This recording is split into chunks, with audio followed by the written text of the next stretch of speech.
Hey, Dax79 here. I am going to put myself through the trailer of Alien Resurrection. Now, I haven't seen the film for quite some time, mainly because it was a real letdown at the time. I remember being very excited to see it. I bought the screenplay just before it came out, partially because Josh Whedon took the project on, as well as some of the original authors of Alien 3 and that. So there was having Josh Whedon on board, and him at the time being the god of Firefly and Buffy and Angel and all that. He was in his prime. So I was really excited about this. I thought, Sigourney Weaver, Josh Whedon, I've got something good going on here. Let's watch the trailer first. So, got two trailers lined up. We have the teaser trailer and we have the theatrical trailer. So, shall we watch them?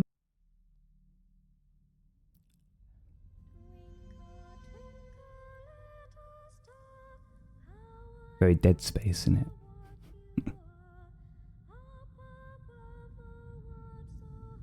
I can't remember the name of the ship.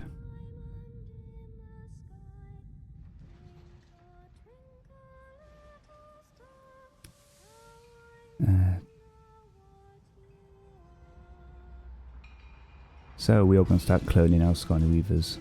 Oh, I remember this now. Yeah, it does look cool in a way.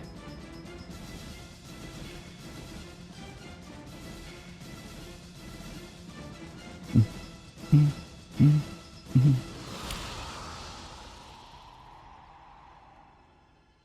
are you?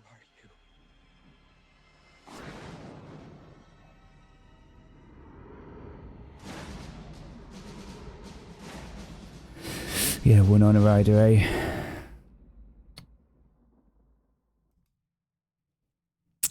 So I saw that. I remember seeing that trailer now and thinking, okay, it was a teaser. Now, you've got to remember, I was a die-hard Alien 3 fan, and I've got to say, the final scene of Alien 3, when they close up Fury 161 and they're covering up the escape pod, 337 model EEV, I really enjoyed the idea that there was this radio transmission of the Nostromo still going through space, and it was getting relayed and going on for eternity, of her being the final survivor of the Nostromo. So the story would always live on, but she'd done her part. So bringing her back. And the clone idea, I mean, it was the hot topic in, what, 97, was it? Alien Resurrection? Yeah, 97. So cloning was the AI of the time. Everyone was like, oh, we can clone sheep. Ah, the world's going to go crazy. Ah, we can clone fish. What's going to happen? So it was clone humans, which we'll get to a bit of that in a moment. Let's watch the actual trailer.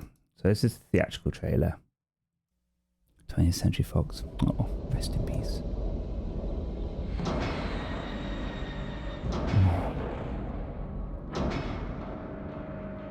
These were very, very hard to come by. So was our cargo.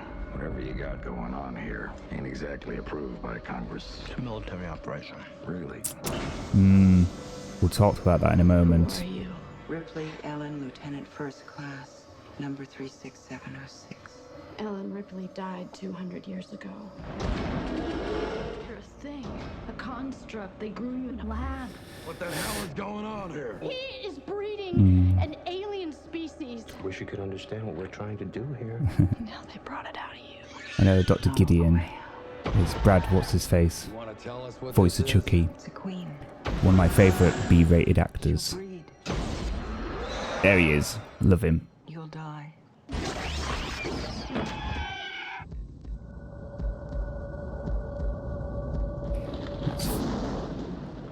Ellen Ripley died trying to wipe the species out. I'm not anxious to see her taking up her old hobby.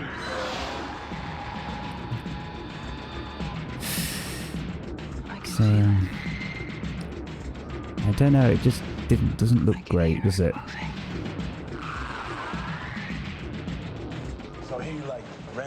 things before. Yeah, What did you do? I died. I died. We're moving. That's a standard emergency procedure. Any serious problem and the ship autopilots back to home base. What's home base? Earth. Earth. Paris, to be exact. Sigourney Weaver. Now, the swimming aliens was very cool, and that was fear. That's good. They should have, yeah.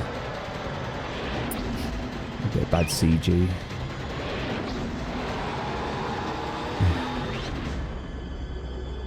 Alien Resurrection. I thought you were dead. Yeah, I get that a lot.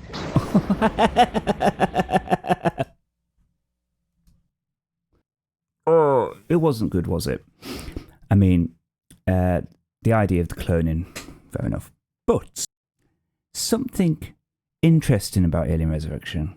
So Alien 3 was in a bit of a shambles, as I said in my last video, and Alien 3 went through a lot of rewrites, and I think a lot of people don't seem to be making the connection at times that if you read the original story of Alien 3, or one of the original takes on it after the wooden planet idea, this reads very much like Alien Resurrection. And then also, and this is interesting, Alien Resurrection was 1997.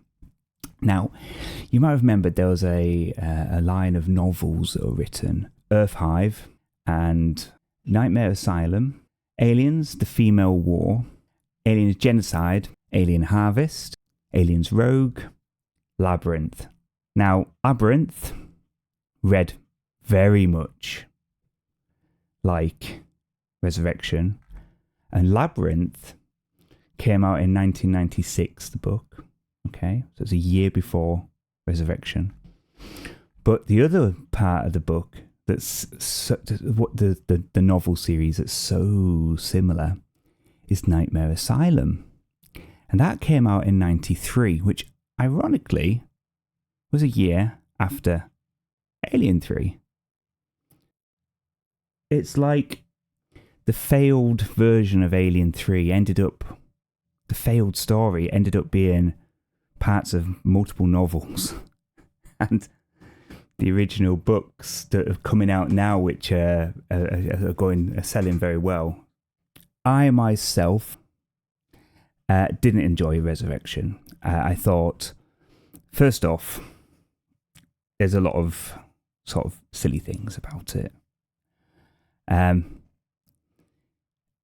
I didn't like the feel and texture. Now, you'll hear me say this a lot about textures and feels. Now, I'm very much into atmosphere and a texture and feel. This had a bit more of a feel of a comic book version. So, I mean, Joss Whedon did go on to write and be part of the first few phases of the Marvel Cinematic Universe that did very well, if you remember correctly. You know, that whole story with Thanos? That little story. So I can see how it has that. There is too many funny one-liners in there that I didn't like. I didn't like that at all. Then we've also got little things like, right, so this is where we're going to get into the nitty-gritty. So they're getting these eggs, they're putting facehuggers on people, they're breeding them, they're messing around with DNA, they're looking at cloning because they're trying to, the species is supposed to evolve, they want to evolve it into the next best weapon, as it were. So Ripley ends up, spoiler, down in is it Cole, Winona Ryder's character? I can't remember who it is. No, it's Ripley, whoever it is. Ends up strapped to a wall, and Dr. Gideon is there, good old Brad Dourif. That actor should have made it bigger in this world, from his roles in One Flew Over the Cuckoo's Nest, all the way through the Chuckies, the voice acting. He pops up everywhere. Lord of the Rings, he's in there. But he just doesn't seem to get the respect, I don't think, that he deserves. I really want to meet him at a Comic-Con sometime. I'd love to have a chit-chat. I think he's ace. Also, Star Trek Voyager. Oh, do you see it? You know, and they got stuck on the other side of the galaxy. And he's on board the Voyager, killing people. He's a psychopathic killer out in the middle of space with no law. And they have to lock him in his room and they don't know what to do with him. It's great. Yeah, sorry, I divulge. They got him strapped to the wall and Gideon's giving it the whole, the Queen Alien here, and there's a Queen Alien there. And she's stopped laying eggs and they're saying, she's going through evolution, she's becoming better. She's got a womb. And then she pops out the newborn, as if she's a snail giving birth to her own. Evolution. Let's have a little think about this for a moment. The alien species is a pretty hardcore, it's going through evolution pretty well. I mean, we are not higher than where they're going. They've got a far better structure for survival than we have, and wombs. So I think that's going backwards. That isn't going forwards, it's backwards. And the newborn. Let's talk about that newborn. What an abomination. And then when they put the hole in the wall of the vehicle at the end, spoiler, and the newborn is sucked out into space via the hole, and it turns inside out. And if you listen to the sound, it's going, and it goes, Mummy. It says mummy to Sigourney Weaver. Right. When did it learn to speak? Come on. It's only been alive for a short time. What is it built into its DNA? The English language. That is so stupid. So, Resurrection. Sigourney Weaver did do a cracking basketball shot, though. Unfortunately, even with the widescreen version, the ball goes out of frame because they wanted the ball to go out of frame because they were going to CG the ball in. But she actually did a hole-in-one first take straight behind her. And then they had to cut the scene really close because the actors just went ballistic, going, way! You imagine director like, no, what you guys doing? You just saved us so much money and now you've just messed up a shot. We can't leave it for a dramatic, everyone stare at the ball thing. And the aliens in the water was fantastic. But the script was bad. I love the idea, the dark side of a planet and a load of military doing dodgy dealings. But then if you've read the novels and the books, it's all been done before. And in the novels, you see, it's Wilkes, Billy and Butler, which is Hicks, Newt and Bishop, because they weren't allowed to use their names. So if you read the novels, it's a fantastic story following Hicks and Newt. And there's good stuff in there. And I reckon a lot of the stuff that's in those novels will end up in the TV series, because the TV series says it's on Earth, I believe. So, and they've got the royal jelly stuff about it being like a drug. Oh, fantastic. Yeah, you need to read them. They're very good. I might have a look at some other films that are my favourites, because I've got a whole selection of favourite films. Some films people will hate, some people will love others.